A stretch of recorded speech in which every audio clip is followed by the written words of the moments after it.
तर रेस द्या. ट्रक आणि तुम्ही दोघं पॅरलल आहे. पॅरलल ड्रायव्हिंग करायचं नाही मी सांगितले, कारण ट्रकने एक लेन घेतली, तुम्ही एक लेन घेतली, मागच्या गाड्या अडलेल्या आहेत. ओके. आणि ओव्हरटेक स्पीड लेन मध्ये आपण आहोत. मग प्रेशर कोणावर येणार? तुमच्यावर येणार. बरोबर ना? त्यामुळे मग तुम्हाला पुढाकार घ्यावा लागेल. ट्रकला एक हॉर्न द्या की बाबा मी येतोय, लक्ष असू द्या अर्षात. ओके.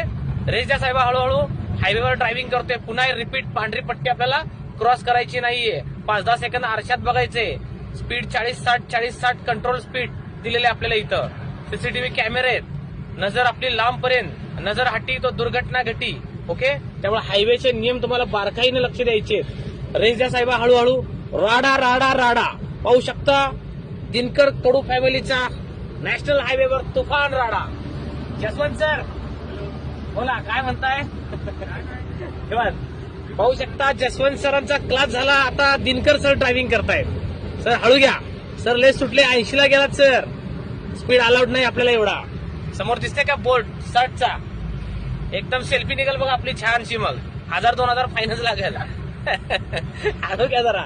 ओके. त्यामुळे निवांत जायचंय. स्कूलची गाडी आपल्याला. बरं पुन्हा रिपीट